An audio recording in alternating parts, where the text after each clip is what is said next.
ये बात वर्ष 1945 की है। दिल्ली के पास बसे बेगमाबाद कस्बे का नाम बदलकर मोदी नगर कर दिया गया। उद्योगपति गुर्जरलाल मोदी ने यहाँ पर अपनी कई फैक्ट्रियां लगाईं।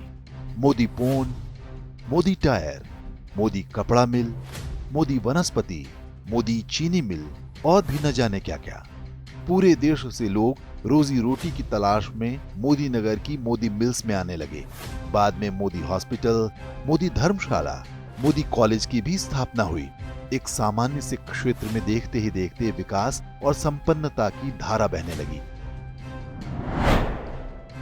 लेकिन एक दिन लाल झंडे वाले वहां आ गए, ठीक वैसे ही जैसे आजकल वे किसानों के साथ नजर आते हैं। उन्होंने लोगों को समझाया कि मिल मालिक तुम मजदूरों का शोषण करता है।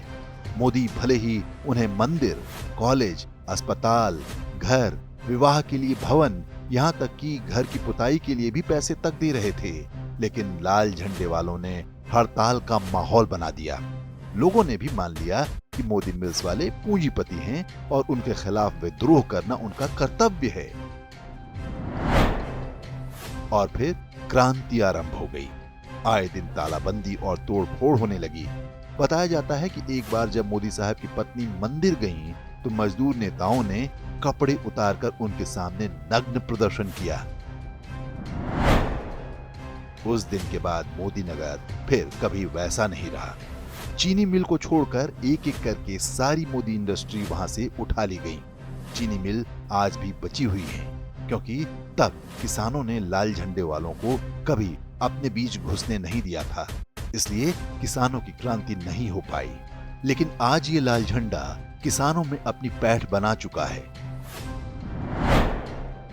जिस मोदी नगर में देश के कोने कोने से लोग नौकरी करने जाते थे, आज उसी मोदी नगर के लोग बसों और ट्रेनों में भरकर छोटी छोटी नौकरियां करने दिल्ली, नोएडा और गाजियाबाद जाते हैं।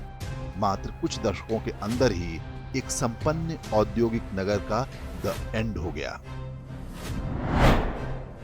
ये सब कुछ वैसा ही था जैसे पश्चिम बंगाल के नंदीग्राम में टाटा नैनो की फैक्ट्री का प्रोजेक्ट। वहां 15,000 लोगों को नौकरी मिलनी थी, लेकिन ममता बनर्जी के संगठित भीड़ तंत्र ने फर्जी आंदोलन द्वारा बंगाल से गुजरात शिफ्ट होने के लिए टाटा समूह को मजबूर कर दिया।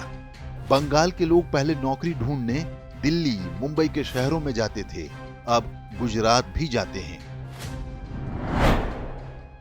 वामपंथ एक ऐसी विचारधारा है जिसमें हर व्यक्ति जो सामूहिक रूप से रोजगार पैदा कर रहा हो वह दुश्मन दिखाई देता है।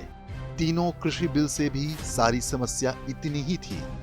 चीन के इशारे पर काम कर रहा भारत का वामपंथी, समाजवादी और कांग्रेसी तंत्र नहीं चाहता कि कृषि आधारित उद्योग लगे और किसान की कमाई बढ़े। उन्होंने समझा दिया कि किसान शोषित हैं और सरकार शोषक। पश्चिमी यूपी के मुट्ठी भर किसानों ने भी यदि इसे सत्य मान लिया है तो उनका अब ईश्वर ही मालिक है।